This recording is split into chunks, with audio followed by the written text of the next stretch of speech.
Hey people, it's me Tristan, and I'm back with the questing night. Here's the squire. The base is quite simple, but that's how I want it. I want it to be subtle enough to not dominate the figure, but have enough of texture and contrast to like support the paint job itself. I've also finished the skin. That's how I usually paint my minis, is the base and the skin first. I'll be working on his clothes next. Same place with the knight. So next up for the knight, I think it has to be the raptor. I'm gonna start painting the raptor. Yeah. So I've gotten this far with the squire.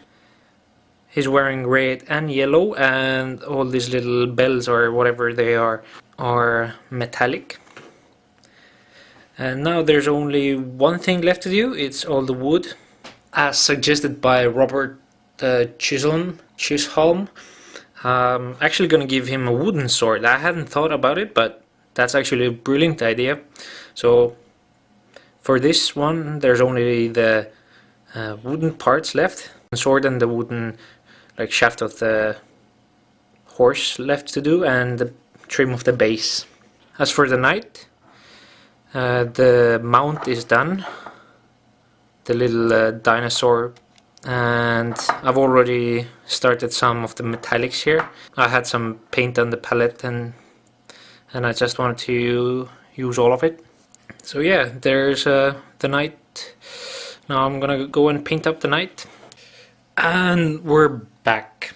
So before I'm gonna reveal the painted minis, I'm just gonna say, Kim, if you do not want to see the paint job before I send these over to you, then I think you should just stop the video right now. I'm just saying, if you want this paint job to be a surprise, close the video.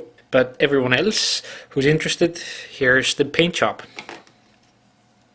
Here's the squire, and as suggested by Robert Chisholm, I went with the wooden sword for him.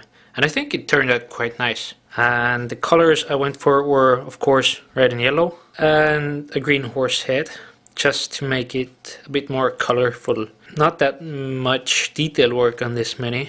I want it to be this high fantasy style thingy, so bright green grass, some clump foliage, and of course flowers.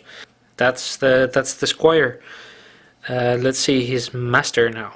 That's his master. And so the reason why I went with the green horse head for the toy horse for the squire is because I wanted to mimic Raptor, or the cold one that the knight is riding, so they have the same color scheme. As for the main colors on the knight, I also went with red and yellow to again tie them in with each other. In the honor of Kim's very ginger beard, I also gave the knight a ginger beard. Other than that, just not that many different colors. For the base, again with these flowers and some yellow flowers and red and white flowers, some clump foliage and stuff, to make it also this high fantasy stuff, because painting these really gave me the feeling of some this old school high fantasy stuff.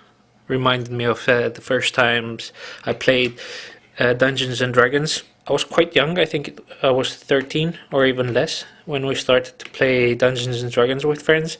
But it was, I think, after we saw the short movie Gamers that I borrowed the 3rd edition rulebook from a guy in the club, from the Warhammer club. To be honest, I really didn't follow the rules, so we actually played just like that we got the dice and we made up the story and we made the characters and chose some spells and stuff. But to be honest, when we were rolling, I was the game master, but I had no idea how the rolling and everything works, so I just improvised and we played actually like without the rules. So yeah, that's my first Dungeons and Dragons campaign that we played for, I think, over a year. We played without actually knowing the rules. Anywho, it was really enjoyable painting these guys up, and I do hope that they'll fit Kim's questing knight force. What else can I say? Thank you for watching. I hope this was somehow entertaining, or whatever. So yeah, thank you for watching, keep it safe, and I will talk to you in the next one.